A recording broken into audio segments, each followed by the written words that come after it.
مثلاً national press club کے سامنے جو ایک پارک بنا ہوا ہے جہاں عام طور پر لوگ احتجاج کرتے ہیں, وہاں پر آپ نے گڑھے کھود دیے, لاہور میں بھی آپ نے وہی کیا. آئی تھنک یہ جو اوور ری ایکشن ہے وہ شاید جو ایکچوئل ایونٹ ہوا ہے اس سے زیادہ بڑی خبر بنتی ہے. تو مجھے لگتا ہے کہیں نہ کہیں اگر آپ اس احتجاج کو زائل کرنا چاہتے ہیں, ان ریالٹی آپ اسی فریق کو کہیں نہ کہیں بینیفٹ دے رہے ہیں. مطلب اگر تو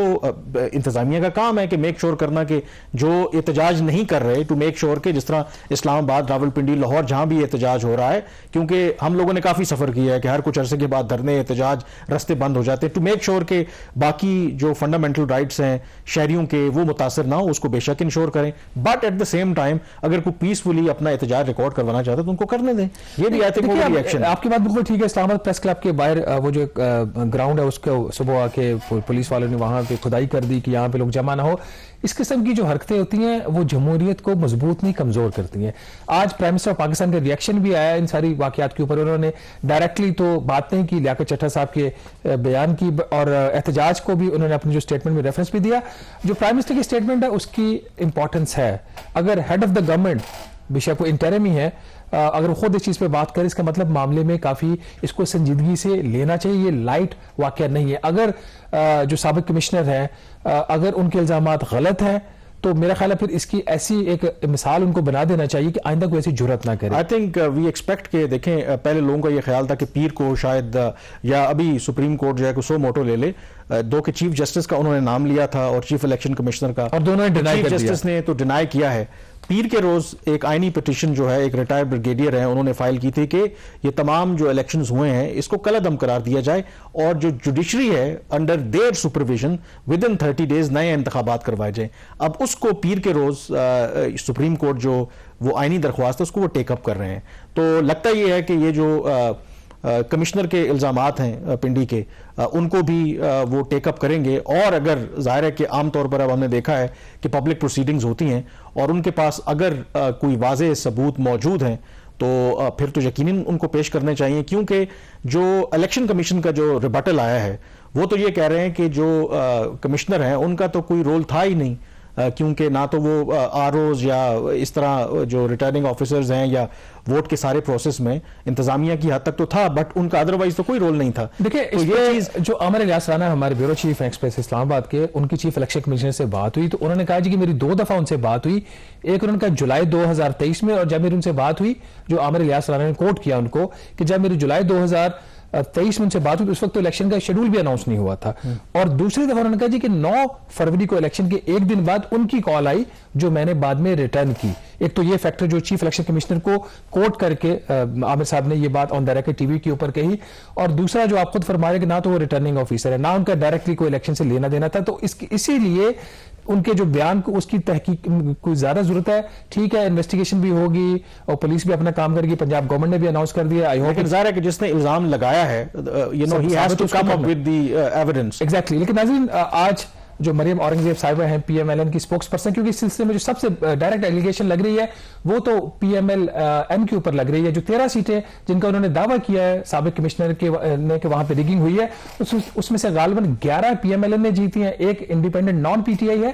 اور ایک پاکستان پیپلز پارٹی کے پاس ہے. تو اس حوالے سے جب مریم اورنگزیب صاحبہ نے پریس کانفرنس کی انہوں نے کیا مطالبہ کیا, ذرا ایک دفعہ پھر سنتے ہیں. میرا مطالبہ ہے پاکستان مسلم لیگ نون کی طرف سے, مطالبہ یہ ہے کہ کمشنر صاحب کی پوری تحقیقات ہونی چاہیے. ان کا 8 دن کس سے رابطہ تھا, 8 دن یہ کس کو ملتے رہے, 8 دن کس کے ساتھ رابطے میں رہے, ان کی فون کالز کس کس کو جاتی رہیں, ان کے تمام اکاؤنٹس کی ویریفیکیشن ہونی چاہیے. تمام جو ان کی 8 دن کی کارروائی ہے اس پورے دنوں کی تحقیقات ہونی چاہیے اور انویسٹیگیٹ کر کے پبلک ہونی چاہیے. دیکھیں آپ الزام لگا دیں چیف جسٹس پہ, آپ الزام لگا دیں, کنفیوژن پھیلا دیں, ڈسکریڈٹ کر دیں ملک کے جمہوری نظام کو, اور آپ الزام لگا کے اسکاٹ فری ہو جائیں اور پورا ہیجان کریٹ کر دیں, اس کی بھی سزا ہونی چاہیے. اب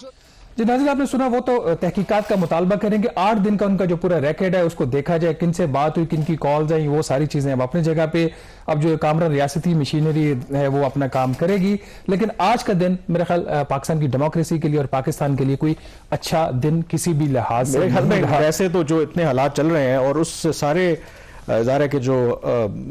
پروٹیسٹ اور یہ پھر خبر اس کے بیچ میں جو ایک اہم خبر جس پر نظر رکھنی چاہیے وہ دب گئی کہ اگلی جو گورنمنٹ ہے وہ کون بنائے گا کیا گورنمنٹ ہوگی کیسے بنے گی تو اس کا ناظرین جو اجلاس ہوا پاکستان پیپلز پارٹی اور پی ایم ایل این نے جو اتفاق کیا تھا کہ کوارڈینیشن کمیٹی جو بنائیں گے آج اس کا اجلاس ہوا اسلام آباد میں اور جو مشترکہ اعلامیہ جاری کیا گیا ہے تو اس میں یہ کہا گیا ہے کہ دونوں فریقین نے معاملات کو حتمی شکل دینے کے لیے مزید سفارشات کے لیے بروز پیر دوبارہ بیٹھنے کا فیصلہ کیا ہے کمیٹی کے اراکین اس بات پر متفق ہیں کہ ایک مضبوط جمہوری حکومت ہی مستحکم پاکستان کی ضمانت ہے یہ 2 لائنر باقی کس کس نے شرکت کی اس کے اوپر بات کی گئی ہے اور یہ بھی کہا گیا ہے کہ دونوں اطراف کی جانب سے دی گئی تجاویز پر تفصیلی گفتگو ہوئی ہے اور معاملات پر کافی پیش رفت ہوئی ہے اس کے علاوہ ہمیں ابھی تک یہ نہیں پتا کلیئرٹی نہیں ہے کیونکہ Shehbaz P M L N نے آبویسلی یہ تو پیپلز پارٹی نے کہا تھا کہ وہ پی ایم ایل این اپنا امیدوار لے کے آئے پرائم منسٹر کا تو ہم ان کو ووٹ تو دیں گے لیکن کابینہ میں شامل نہیں ہوں گے اب یہ کلیئرٹی نہیں ہے میرے پاس تھوڑی سی انفارمیشن ہے اس حوالے سے میرے پاس بھی ہے ذرا آپ بتائیں پھر آپ کو بتاتا ہوں اب اس میں جو پہلے تو یہ بات چل رہی تھی کہ وہ بالکل کابینہ کا حصہ نہیں بنیں گے اور انہوں نے آئینی عہدے جو ہیں صدر پاکستان کا چیئرمین سینٹ کا اسپیکر نیشنل اسمبلی کا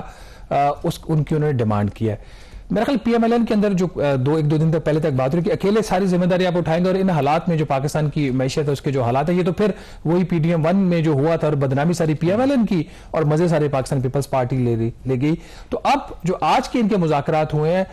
اس میں جو میری اطلاع ہے کہ اب چیزیں اس سائڈ پہ چلنا شروع ہو گئی ہیں کہ دونوں جو پارٹیز ہیں مین پاکستان پیپلز پارٹی اور پی ایم ایل این دونوں انڈیپینڈنٹ گورنمنٹ بنائیں گی ان وے ان کے ٹینیور اگر 5 سال کا ہے تو ڈیوائیڈ ہوگا کتنا اس کا عرصہ کون سی پارٹی پہلے اقتدار میں آئے گی کون سی بعد میں آئے گی اور کتنے عرصے کے لیے ایک پارٹی آئے گی اور کتنے عرصے کے لیے دوسری پارٹی آئے گی اب جو ڈسکشن ہے وہ اس سائڈ پہ چل چکی ہے یہ اس سے تھوڑی سی ڈیویشن ہے پہلے تو یہ تھا کہ ہم نے بالکل گورنمنٹ نہیں لینی اب بات یہ ہو رہی ہے کہ ٹھیک ہے دونوں پارٹیز گورنمنٹ بنائے یہ پروپوزل پہلے بھی اس کے اوپر بات ضرور ہو رہی تھی لیکن اب یہ فارملی لیکن اس کے اندر اگین وہ جب پہلے بھی جو P M L N apparently کیونکہ ان کی پیپلز پارٹی سے زیادہ سیٹیں ہیں تو پہلے 2.5 سال یا 3 سال وہ بنائیں گے اب اس کے اندر بھی ایک ڈیبیٹ تھی پی ایم ایل این کے اندر کہ یہ کیونکہ 2-2.5 سال کا تو بڑا مشکل پیریڈ ہے تو جب ظاہر ہے کہ کوئی آپ کہہ لیں کہ اس کے جو ثمرات آنا شروع ہو جائیں گے تو پیپلز پارٹی اقتدار میں آ جائے گی تو ان کو کیا ملے گا جو تھوڑا سا جو چینج آف ہارٹ ہے نا آپ یہ کہیں کہ پی ایم ایل این کے اندر کچھ قریبی ذرائع سے میری بھی جو بات ہوئی تو آئی تھنک ایک تو جو اوور آل انڈرسٹینڈنگ تھی وہ یہی تھی کہ پی ایم ایل این کو ایک سمپل میجورٹی ملے گی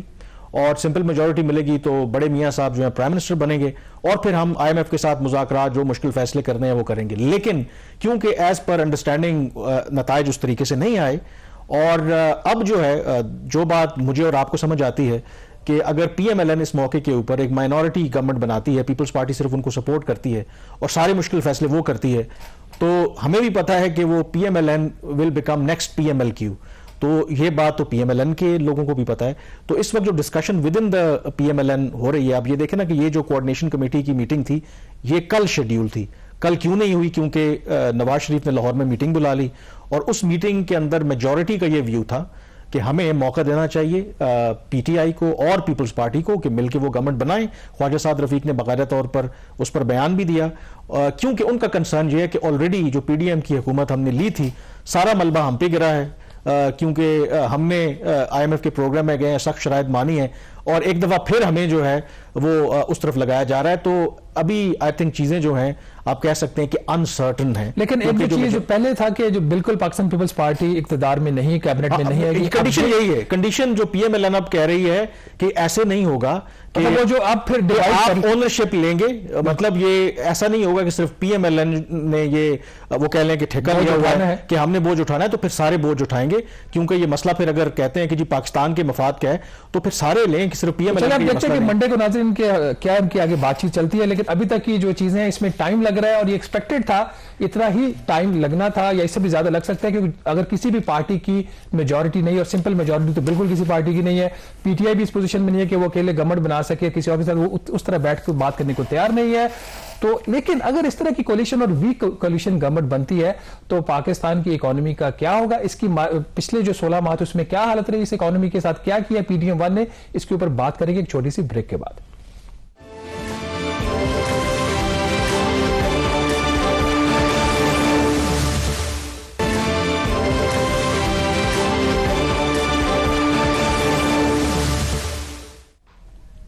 جی بریک کے بعد ایک دفعہ پھر آپ کو خوش آمدید کہتے ہیں۔ یہ بات تو طے ہے کہ جو بھی جماعت حکومت بنائے گی وہ ایک اتحادی حکومت ہوگی، یعنی کہ کولیشن گورنمنٹ ہوگی، کیونکہ کسی کے پاس بھی سمپل میجورٹی نہیں ہے۔ اب سوال اس کے اندر سب سے امپورٹنٹ یہی ہے کہ جس طرح کے چیلنجز پاکستان کو اس وقت درپیش ہیں، خاص کر کے آن دی اکنامک فرنٹ، کیا یہ ممکن ہے کہ ایک کولیشن گورنمنٹ وہ تمام جو چیلنجز ہیں ان سے نمٹ سکے اور وہ ایک مضبوط حکومت ہوگی؟ اور جیسے بریک سے پہلے بھی ہم ذکر کر رہے تھے، اس بات کا ادراک خود پیپلز پارٹی اور PMLN کو بھی ہے۔ مثلا انہوں نے جو آج کا اعلامیہ جاری کیا اس میں انہوں نے اس پر اتفاق کیا کہ ایک مضبوط جمہوری حکومت ہی مستحکم پاکستان کی ضمانت ہے۔ تو یہ خود اگر وہ یہ بات کہہ رہے ہیں تو do you think this is possible کہ اگر یہ کولیشن گورنمنٹ بنتی ہے اس میں بہت سے گیو اینڈ ٹیکس ہوتے ہیں، تو ایک یہ مضبوط گورنمنٹ ہو سکتی ہے گیون دا فیکٹ کہ جو ان الیکشنز نے ایک بہت زیادہ پولرائزیشن ہے، اور یہ بات بالکل واضح ہے کہ اس گورنمنٹ کے پاس اگر PMLN اور پیپلز پارٹی بناتے ہیں کوئی ہنی مون پیریڈ بھی نہیں ہوگا، سڑکوں پہ یہ اتنے پاپولر نہیں ہوں گے، تو یہ مضبوط گورنمنٹ تو بنتی نظر نہیں آ رہی ایسی صورت۔ دیکھیں اب لیٹس سی کہ آؤٹ کم کیا آتا ہے، لیکن ابھی تک کے جو حالات ہیں، جس قسم کا دباؤ ہے دونوں پارٹیز کے اوپر، وہ خواجہ سعد رفیق صاحب کی ایک سٹیٹمنٹ جو 2020 کی بارہا وہ چل بھی رہی ہے آج کل کے، ایک وقت بھی آئے گا کہ جب کوئی وزیر اعظم بننے کو تیار نہیں ہوگا، تو اسی قسم کی چیزیں ہیں کہ پیپلز پارٹی کریے آپ اور PMLN کریے آپ، لیکن ہمارے سامنے ایک ایگزامپل ہے، وہ ایگزامپل 16 ماہ کی اپریل 2022 میں یہ اقتدار میں آئے تھے، اگست 2023 تک کے عرصہ تک یہ رہے۔ جو 16 ماہ کا عرصہ تھا it was not a good economic management period of Pakistan, بہت زیادہ کھینچا تانی تھی، بدنام تو سب سے زیادہ PMLN ہوئی ہے، اس کے بعد اگر تھوڑی بہت کسی کو بدنامی ملی ہے وہ پاکستان پیپلز پارٹی کو، لیکن وہ ریزلٹس میں اس طریقے سے نظر نہیں آیا، انہوں نے گین کیا، کوئی لوز نہیں کیا۔ جو بہت بڑے بڑے بینیفیشری تھے اس اتحاد کے، جمعیت علماء اسلام تھی، پاکستان پیپلز پارٹی تھی، چھوٹی چھوٹی جماعتیں جو بلوچستان کی تھی وہ تھے، MQM کے جو لوگ تھے وہ بینیفیشریز تھے، چاہے ترقیاتی پروگرامز ہوں، چاہے اہم عہدے ہوں، چاہے نیشنل بینک آف پاکستان کے پریزیڈنٹ کا عہدہ ہو، چاہے اسٹیٹ بینک آف پاکستان کے گورنر کا عہدہ ہو، وہاں پہ تمام جو اتحادی جماعتیں تھیں ان کے اندر کھینچا تانی جاری رہی۔ یہی نتیجہ، اس کے یہی وجہ تھی کہ اب جو اس کے نتائج نکلے وہ کوئی اتنے اچھے نہیں تھے۔ چند جو انڈیکیٹرز ہوتے ہیں آپ کی اکنامک گروتھ، فار ایگزامپل آپ نے کانٹریکٹ کیا، پچھلے مالی سال میں گروتھ نہیں ہوئی پاکستان کی اکانومی، بیسکلی اس میں کنٹریکشن ہی 0.3% کی۔ جو دوسرا سب سے بڑا انڈیکیٹر ہے جو آج کا مسئلہ بھی ہے اور اگلی گورنمنٹ کا سب سے بڑا چیلنج بھی ہوگا، وہ قرضے تھے۔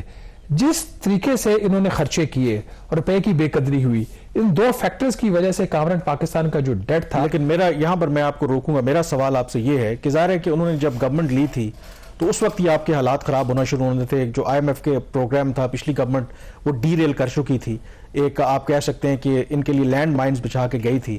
اور دونوں چیزیں ظاہر ہے کہ اس کا براہ راست لنک ہے، انٹرسٹ ریٹ کی بات کریں یا جو روپے کی بے قدری ہے۔ کیا جو اتنے کم عرصے کے دوران کیا کچھ PDM والے فگرز آپ بے شک بعد میں بتائیں، کیا کچھ یہ بہتر کر سکتے تھے؟ ان کے اوپر ان کا کنٹرول تھا، جب آپ کے پاس ریزروز ہیں ہی نہیں تو آپ کے روپے کی قدر کیسے بہتر ہوگی؟ دیکھیے جو پہلے انٹرسٹ ریٹ کیونکہ IMF کا دباؤ تھا تو آپ اس کو کیسے کم کرتے؟ پہلے 2-3 ماہ کا تو آپ ان کو بلیم نہیں کر سکتے نا، تو ان کی آپ جو اکاؤنٹیبلٹی سٹارٹ کریں گے وہ نئے مالی سال سے جو جولائی سے شروع ہوتا ہے وہاں سے کریں گے۔ ہم سب کو پتا تھا جو PTI کر کے گئی، اور ابھی بھی جب PDM کی گورنمنٹ PDM 2.0 بھی آتی ہے تو اس میں بھی یہ کس کو بلیم کریں گے؟ کیئر ٹیکرز کو کریں گے۔ کیئر ٹیکرز کس کو بلیم کریں گے؟ وہ پچھلی گورنمنٹ کو کریں گے، حالانکہ کیئر ٹیکرز نے ریلیٹو ٹرمز کی میں بات کر رہا ہوں، ایک آپ کو اسٹیبلٹی دی اکانومی کے اندر ریلیٹو ٹرمز۔ اس کی وجہ کیا تھی کہ IMF کا پروگرام تھا وہ چلتا رہا، وہ رکا نہیں۔ تو IMF کے پروگرام کو خراب کرنے کا جو سب سے بڑا جو الزام جا رہا ہے وہ PDM کی گورنمنٹ کے اوپر جا رہا ہے، ودن PDM گورنمنٹ وہ PMLN کے اوپر جا رہا ہے، اور ودن PMLN جو رولنگ فیملی ہے PMLN کی اس کے اندر ڈویژنز کو جا رہا ہے۔ ٹھیک ہے، یہ آپ کو میں بہت بڑی بات کہہ رہا ہوں۔ اس کے ساتھ ہی یہ جو کچھ بھی ہو رہا تھا اس کا جو بھی ریسپانسبل تھا، رولنگ فیملی تھی، PMLN تھی، ایز اے ہول PDM تھی،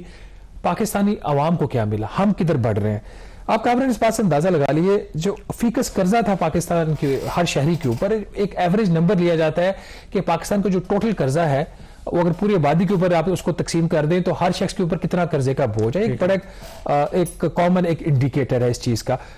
وزارت خزانہ نے رپورٹ بنائی ہے فسکل پالیسی سٹیٹمنٹ 2024، یہ اس پورے مالی سال کو کور کرتی ہے جو پی ڈی ایم کا، اور یہ جو رپورٹ بنتی ہے کوئی عام رپورٹ نہیں ہے، یہ قانون کی ریکوائرمنٹ ہے اور یہ پارلیمنٹ میں سبمٹ ہوتی ہے، اور یہ جو رپورٹ اگلی پارلیمنٹ آئے گی اس میں یہ سبمٹ ہوگی نیشنل اسمبلی کے سامنے. اس رپورٹ کے مطابق جو پچھلا مالی سال تھا جو انٹائرلی پی ڈی ایم کی گورنمنٹ تھی، اور اس میں اب 3 مہینے کا ان کو مارجن بھی دے دیتے ہیں، جو جب یہ اپریل سے لے کے جون تک کا پیریڈ تھا اس کا وہ پیریڈ شامل نہیں ہے.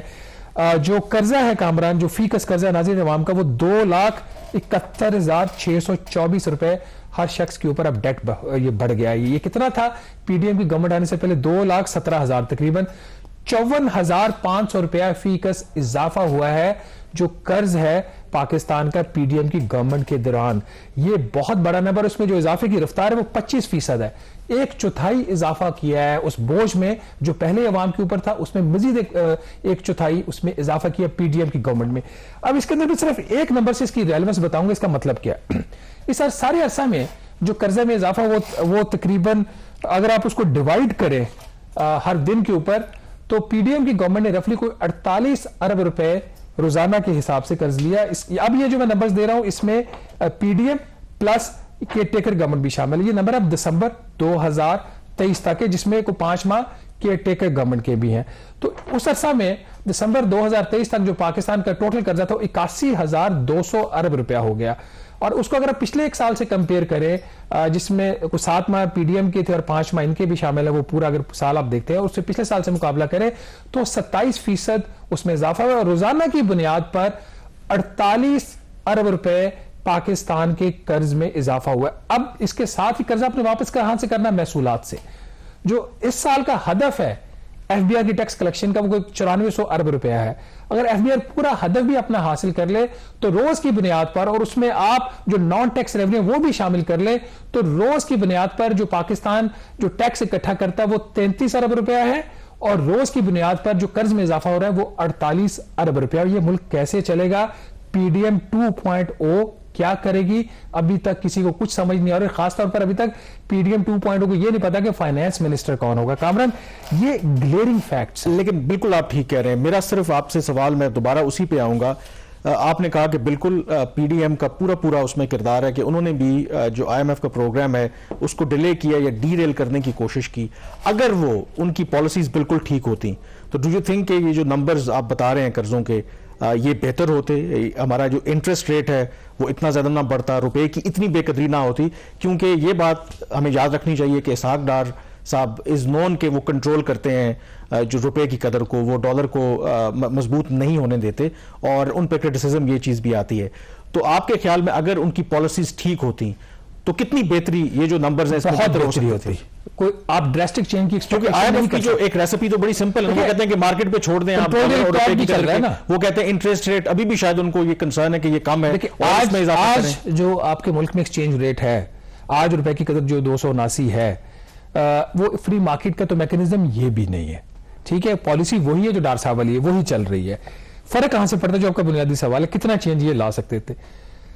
اوور آل نائٹ تو چینج نہیں آ سکتا. پی ڈی ایم 2.0 بھی آ جائے تو اگلے 2 سال میں بڑی بات ہے کہ اکانومی کو سٹیبلائز کر دے، مہنگائی کو سنگل ڈیجٹ میں لے آئے. فرق کہاں سے پڑا؟ جب انہوں نے پہلے 45 دن لگائے مشکل فیصلے کرنے میں، بجائے اس کے کہ پہلے دن آتے ہی کوئی یہ فیصلہ کر لیتے. سبسڈی تھی تیل کے اوپر، وہ آگے چلتے. مفتاح واز ویری ایبسولوٹلی کلیئر، لیکن پی ایم ایل این کے اندر کی ڈویژن تھی. اچھا، پھر جب وہ اکانومی ایک ڈگر پہ چل پڑی، آئی ایم ایف کا پروگرام ریوائیو ہو گیا، پھر پارٹی نے فیصلہ کیا. یہ پیپلز پارٹی کا فیصلہ نہیں تھا، یہ پی ایم ایل این کا فیصلہ تھا فائنانس منسٹر چینج کرنے کو. فائنانس منسٹر چینج ہو جائے، جس دن وہ چینج ہوئے آپ کا جو میرا خیال ہے اس وقت چینج ریٹ میں غلط نہیں ہوں تو کوئی 240 روپے کے آس پاس تھا. نمبر آگے پیچھے ہو سکتا ہے، میں اپنی میموری سے بات کر رہا ہوں. جب یہ گورنمنٹ گئی ہے تو 284-285 روپے کا ڈالر تھا. وہ ڈار صاحب نے بھی اس وقت مینج کرنے کی کوشش کی، وہ نہیں کر سکی. کیوں؟ کیونکہ پیچھے آئی ایم ایف کی امبریلا ختم ہو چکی تھی، ہمارا پروگرام سسپینڈڈ تھا. اگر یہ چیزوں کو بہتر مینج کر لیتے، ایک کنسسٹنسی ان پالیسیز رکھتے، تو شاید نہ اتنا قرضہ بڑھتا، نہ روپے کی اتنی بے قدری ہوتی، نہ اتنی زیادہ مہنگائی ہوتی. میں ریلیٹو ٹرمز میں بات کروں، کوئی سی چینج آپ کو دیکھنے میں نہیں ملتی، لیکن اتنا تو کم سے کم ہوتا نا. آج کیا ہو رہا ہے؟ میری آج ایک سٹوری چھپی ہے کہ اس مالی سال کے جو پہلے 7 ماہ جنوری تک اسٹیٹ بینک آف پاکستان نے